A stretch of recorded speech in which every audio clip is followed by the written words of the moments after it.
Hello everyone, আসসালামু আলাইকুম। Learn ICT BDর পক্ষ থেকে নতুন আরেকটি ভিডিওতে সবাইকে স্বাগতম। আজকের ভিডিওতে আমরা শিখব কিভাবে আমরা মাইক্রোসফট এক্সেলে শেপ ইনসার্ট করতে পারি এবং এর ব্যবহার। তো চলুন কথা না বাড়িয়ে চলে যাচ্ছি আমরা মূল ভিডিওতে। মূল ভিডিওতে যাবার আগে আমার চ্যানেলটি যারা সাবস্ক্রাইব করেছেন তাদেরকে অসংখ্য ধন্যবাদ। আর যারা এখনো চ্যানেলটি সাবস্ক্রাইব করেননি দয়া করে চ্যানেলটি সাবস্ক্রাইব করে নেবেন। শুরুতে আমরা ডেস্কটপ থেকে একটি এক্সেল ফাইল ওপেন করে নিব। দেন এখানে আমি প্রথমে ইনসার্ট করে দেখাবো শেপ কিভাবে ইনসার্ট করতে হয়। তার জন্য চলে যাব আমরা ইনসার্ট অপশনে। একটু পাশেই দেখতে পারবো যে শেপ নামের অপশনটি রয়েছে। পাশের আইকনে একটা ক্লিক করে দিব। দেন এখান থেকে আমরা আমাদের চয়েস মতো শেপটা ক্লিক করে দিব। তো আমি এখান থেকে যে কোনো একটি শেপ চয়েস করে নিচ্ছি। তো আমি এই শেপটাই ক্লিক করে দিলাম। ক্লিক করার পরে আমাদের মাউসের আইকনটি কিন্তু চেঞ্জ হয়ে গেছে। এখন আপনি এই শেপটা যেখানে বসাবেন বা যতটুকু নেবেন টেনে সিলেক্ট করে দেওয়ার সাথে সাথে কিন্তু আপনার শেপটি ইনসার্ট হয়ে যাবে। তো দেখুন শেপটি ইনসার্ট হয়ে গেছে। এখন এখানে কিন্তু ফরম্যাট নামের একটি অপশন চলে এসেছে। এই পাশে ক্লিক করে আপনি এখান থেকে আপনার চয়েস মতো কালার নিতে পারবেন। দেন আপনি যদি চান এই শেপটা ছোট বড় করতে সেক্ষেত্রে কি করবেন? তো শেপের উপর ক্লিক করার পরে চারপাশে কিন্তু একটা বাটন শো করতেছে। তো আমি আবারও ক্লিক করে দেখিয়ে দিচ্ছি। দেখুন আমার কিন্তু এই যে শেপের চারপাশে একটা কতগুলো বাটন শো করতেছে। তো আমি বাইরে ক্লিক করলে কিন্তু এই বাটনটা শো করতেছে না। তো বড় করার জন্য আমি শেপের উপরে একটা ক্লিক করে এই পাশে ধরে টেনে আমার সাইজ মতো ছোট বড় করে নিতে পারবো। দ্বিতীয়ত আমি যদি চাই এই পাশের যে লেন্থ এবং উইথ অপশনটা রয়েছে এখান থেকে আমরা এই সংখ্যাগুলো বাড়িয়ে ছোট বড় করে নিতে পারি। দেখুন আমি এখানে লেন্থ বরাবর এবং উইথ বরাবর ক্লিক করে দিচ্ছি। আমার কিন্তু ছোট বড় হচ্ছে। তো আমরা চাইলে এখান থেকে আমাদের শেপটার সাইজটা চেঞ্জ করতে পারি। তো প্রয়োজনে যদি আমাদের শেপটা চেঞ্জ করতে হয় শুরুতে আমরা শেপের উপর একটা ক্লিক করে দিব এবং এখান থেকে এডিট শেপ নামের যে অপশনটি রয়েছে সেখান থেকে চেঞ্জ শেপ থেকে আমরা আমাদের ইচ্ছা মতো কিন্তু এখান থেকে শেপটা পরিবর্তন করে নিতে পারবো। তো আসুন আমি আমার শেপটা পরিবর্তন করে নিয়ে নিয়েছি অলরেডি। এখন চাইলে আপনি এই শেপের কালার আপনার মন মতো সিলেক্ট করতে পারেন খুব সহজে। সেটা হচ্ছে এই শেপের উপর ক্লিক করে উপরের দিকে যে শেপ ফিল নামের অপশনটি রয়েছে পাশের আইকনে ক্লিক করার পরে আমাদের এখান থেকে আমরা যে কালারটা পছন্দ বা চয়েস সেই কালারটা ইউজ করতে পারি।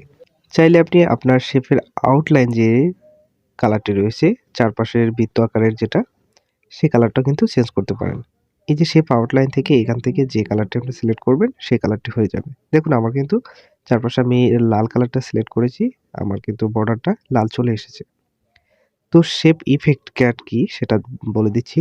শেপ ইফেক্টটা হচ্ছে আপনার এখান থেকে আপনি নানা ধরনের নানা স্টাইলের শেপ ইউজ করতে পারবেন।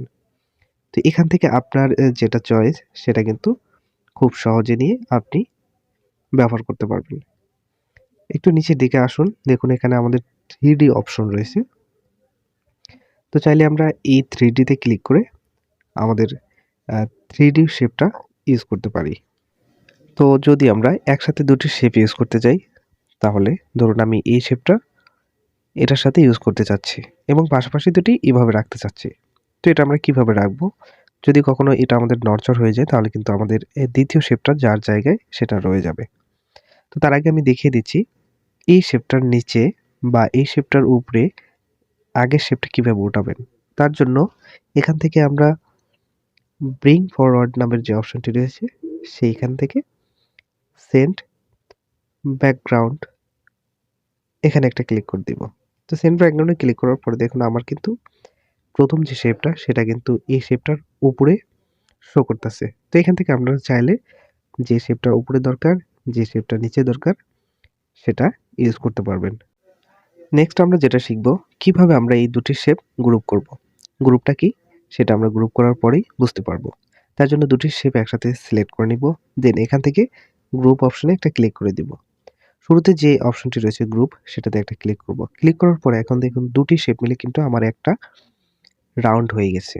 তো এখন চাইলে আমি যেকোনো একটি শেপ যদি নড়াচড়া করাই তাহলে দুটি শেপ আমার একসাথে নড়াচড়া করবে। সেক্ষেত্রে আমার সুবিধা হচ্ছে যদি আমি শেপ দিয়ে কোনো ডিজাইন করি অথবা পাশাপাশি দুটি শেপ আমার প্রয়োজন হয়, সেক্ষেত্রে গ্রুপ করে অনায়াসে আমি শেপ ইউজ করতে পারবো। এখন আসুন, চাইলে আপনি শেপের মাঝখানে টেক্সট কিভাবে টাইপ করবেন। তো এই টেক্সটটা টাইপ করার জন্য শেপের উপর আমরা ডাবল ক্লিক করে দিব। দেন নরমালি আমরা এক্সেল শিটে যেভাবে টাইপ করব সেভাবে টাইপ করে দিব। এখন এটা যদি আমরা মার্জ এন্ড সেন্টারে আনতে চাই বা মিডল পয়েন্টে আনতে চাই, সেক্ষেত্রে আমরা এক্সেলে সেম যেভাবে লেখা মিডল পয়েন্টে, সেন্টারে এবং সাইডে নিয়ে আসি, সেম একইভাবে আপনি সাইডে এবং ছোট বড় করতে পারবেন শেপের মাঝখানের লেখাটা। তো এই ছিল আজকের ভিডিও। চাইলে আপনি এইভাবে আপনার এক্সেল শিটে শেপ ইউজ করে ডিজাইন করতে পারেন এবং আকর্ষণীয় প্রেজেন্টেশন তৈরি করতে পারেন খুব সহজে। তো ভিডিওটি যদি ভালো লেগে থাকে একটি লাইক দিবেন, চ্যানেলটি সাবস্ক্রাইব করে দিবেন, পাশে থাকা বেল আইকনটি প্রেস করে দিবেন নেক্সট ক্লাসের জন্য। ধন্যবাদ সবাইকে। আসসালামু আলাইকুম।